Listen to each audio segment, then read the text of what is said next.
আদিবাসী, সংখ্যালঘু, পার্বত্য অঞ্চলের বিভিন্ন জাতিগোষ্ঠীর আলাদা আলাদা যখন পরিচয় থাকবে তখন অনেকগুলো বিতর্ক আসবে। আমি তো বলছি না যে এই পরিচয়গুলো থাকবে না।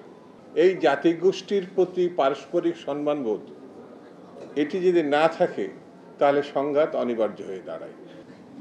পাসপোর্টে উল্লেখ আছে আপনি বাঙালি না বাংলাদেশি হিসাবে।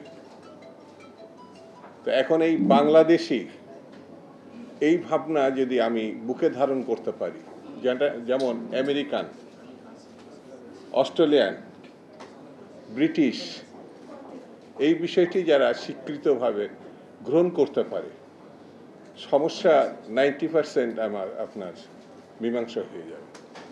কিন্তু আদিবাসী, সংখ্যালঘু, পার্বত্য অঞ্চলের বিভিন্ন জাতিগোষ্ঠীর আলাদা আলাদা যখন পরিচয় থাকবে তখন অনেকগুলো বিতর্ক আসবে। আমি তো বলছি না যে এই পরিচয়গুলো থাকবে না, অবশ্যই থাকবে।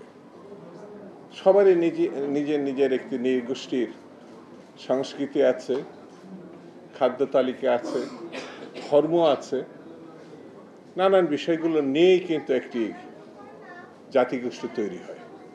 এই জাতিগোষ্ঠীর প্রতি পারস্পরিক সম্মানবোধ এটি যদি না থাকে তাহলে সংঘাত অনিবার্য হয়ে দাঁড়ায়। যেমন পার্বত্য অঞ্চলে শুধুই তারা থাকবেন, অন্যরা কেউ থাকতে পারবে না, এই দৃষ্টিভঙ্গি নানা প্রকারের সংকট তৈরি করতে পারে। তারা যারা আছেন ওই ভূখণ্ডে, ওই জায়গায়, তারা তো ঢাকাতেও আছেন, সারা দেশেও আছেন, এটা তো সংকট তৈরি করে নাই। তাহলে এরা ওখানে গেলে সংকট হবে, এই রকম যদি ভাবনা থাকে তাহলে ভাইয়ে ভাইয়ে যে বিবাদ সম্পত্তি নিয়ে ঘরের মধ্যে একসময় সেটা বাইরে চলে যায়, এই রকম ঘটনা ঘটতে পারে। হ্যাঁ, তারা সংখ্যায় কম, তাদের নিরাপত্তা, তাদের অবস্থা নিয়ে তারা শঙ্কিত হতে পারে, কিন্তু এতদিন যা হয়ে এসেছে সেটি তো খুব ভালো বিষয় নেই। বাংলাদেশের মধ্যে থাকবেন, বাংলাদেশের মধ্যে আবার আপনি অস্ত্র ধারণ করবেন, আইনের বাইরে নিজস্বতার মধ্যে থাকবেন, এটা বোধহয় মানবিক স্বাধীনতা, রাজনৈতিক যেভাবে আমি বিশ্লেষণ করি খুব একটা গ্রহণযোগ্য না।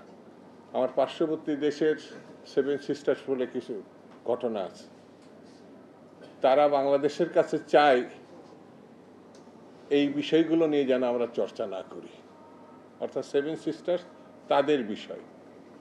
তাহলে আমরা যদি পার্বত্য অঞ্চলের বিষয়টা অন্য কোনো কেউ চর্চা করুক, এটা যখন বলবো তখন আপনারা তো অখুশি হবে, আপনারা গ্রহণ করতে পারবেন না। এতদিন পার্বত্য অঞ্চলের যা কিছু হয়েছে তারপর পিছনে কেউ না কেউ ছিল, কোনো না কোনো শক্তি ছিল। এটা যারা করেছে তারা জানে, আমরাও জানি, বিশ্ববাসীও জানে। ছোট দেশ হিসেবে বাংলাদেশ যদি মনে করে যে এর পিছনে খোঁচাখুচি করলে কিছু হবে না, এই বিষয়টি কিন্তু ভুল হিসাবে চিহ্নিত হবে।